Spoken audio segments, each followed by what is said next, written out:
Hey folks, JD here, and today we've got these two. Now these two are very similar and at the same time very different.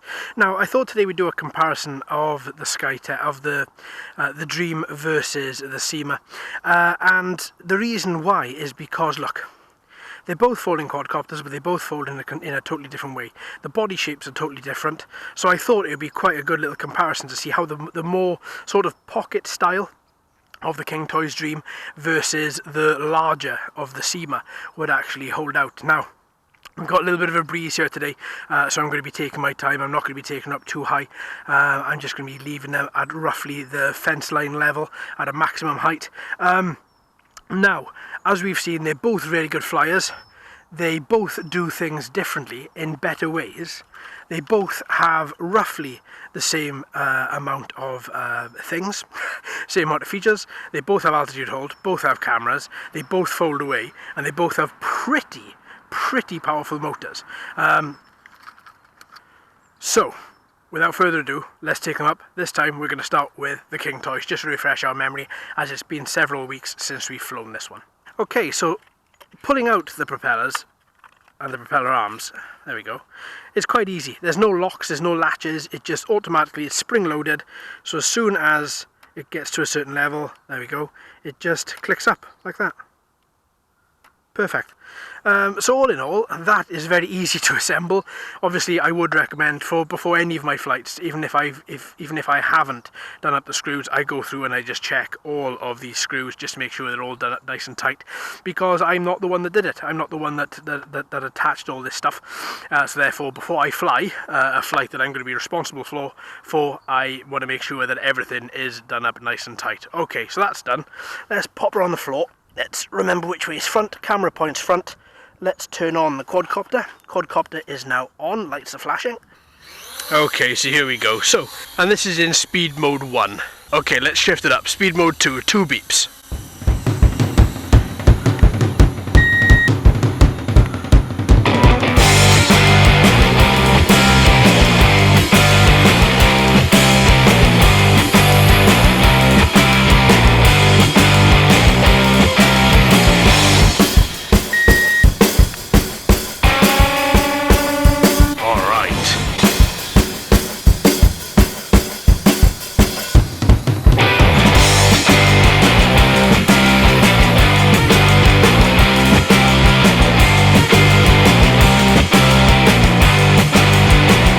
So good.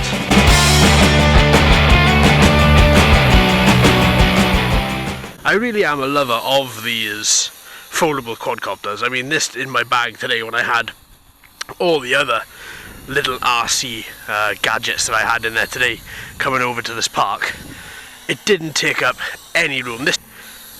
It must have, so it is still taking quite an arc. See, look at that, in order to turn around. So I thought that maybe the wind last week was having something to play with that. But it still really does arc ridiculously in order to turn. It doesn't take away from the fact that quadcopter is really good though. It just means that you do need to take into consideration a little bit more when you are going to turn, exactly the distance that you have to turn.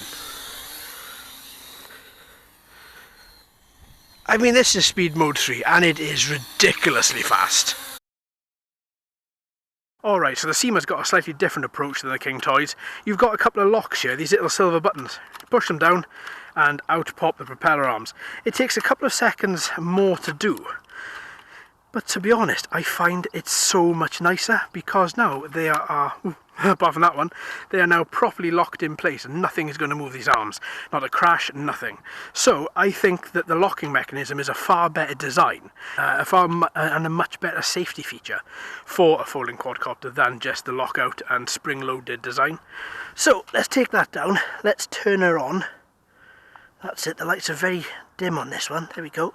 Now let's activate this guy and we should be good to go. Now I'm not going to be using any of the FPV boom or anything like that this time. It's just going to be a solo flight. There we go. So straight away we see a difference. Much louder, much wider, much scarier in the air. a huge quadcopter in comparison to the Kingtoys. Now the Kingtoys is a very good quadcopter. It is one that I like a lot, not only because of its portability, but also because of its price tag. That's very important. Because even though the £500 and £600 quadcopters are brilliantly good fun, they are amazing. If you can't buy one cheap and just have a bit of fun in your local park, then, you know, that is part of what I think is so exciting about quadcopters and drones, is that the market's open to anyone. So, as you can see, as we're flying around, she's flying around remarkably well. This is just in speed mode 1. I did one little flip, just because I quite like the flips, no other reason, and because she doesn't sink that far when the flips are activated. Now, try not to speak as she comes towards me. Now her turning is a little bit wide, but all in all I think this flight is a little bit better, and the whole reason for that statement, before everyone goes, whoa, hang on now, hang on, is simply because the barometer in this Syma is a lot less twitchy. In the Kingtoys, it, as you saw, it increases altitude, it decreases altitude, even at this altitude. So you take her a little bit higher and she does exactly the same. That barometer is not the best, and it does alter the flight. It alters how you use the quadcopter, it alters how well you can fly it.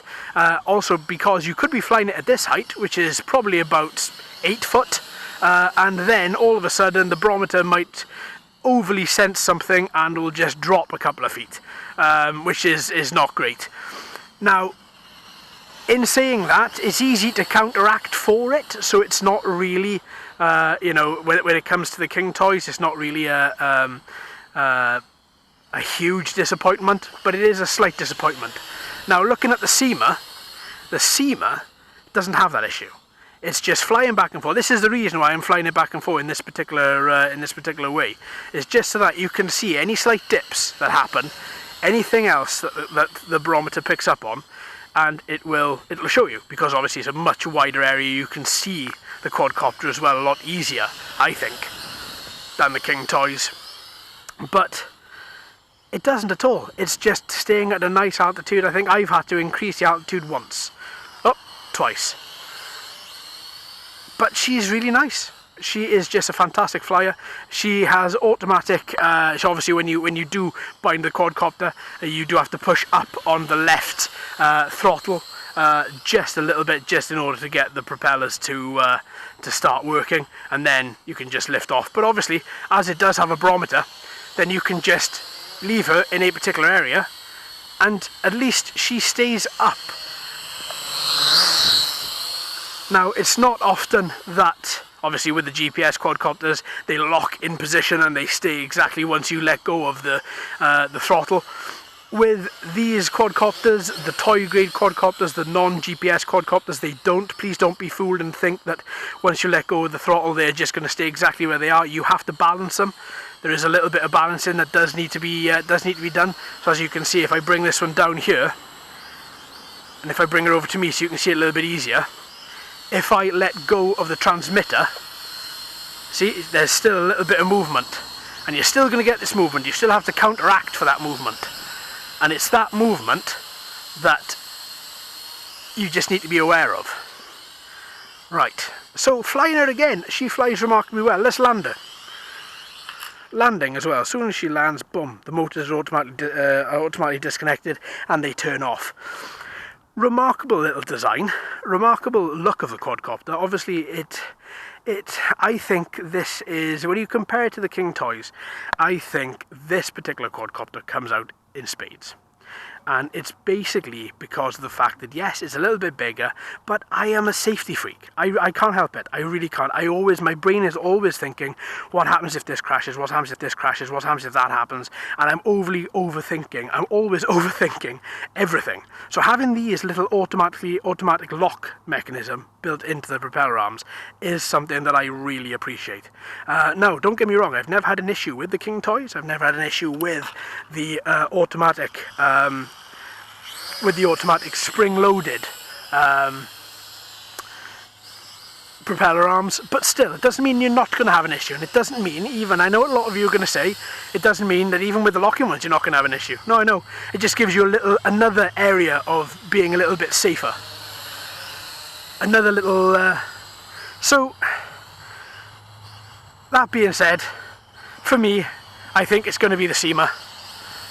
And that's good. I think it's good that the Kingtoys has another contender. I think it's good that the Kingtoys hasn't won. The Kingtoys, in my estimation, has won quite a lot recently, and it's good that it's just been knocked off the spot, I feel, by this Syma. And it's refreshing as well. Now we've got somebody else, another folding quadcopter, that when we get more folding quadcopters we can compare them to and see which one comes out best. Alright, let's land you, and then let's bring you in for a final verdict. There we are. Landing's a little bit bumpy, but at least it lands and it stays upright. So there we have it, folks. 2 folding quadcopters, both flights totally different. And to be honest with you, it's really refreshing to find 2 quadcopters that are so similar but yet so different. So thanks ever so much for watching, folks. I've been JD, you've been fantastic as always. If you haven't already, please subscribe. Hello and welcome to all the new subscribers. I hope you're enjoying the channel. So until next time, my friends, happy flying.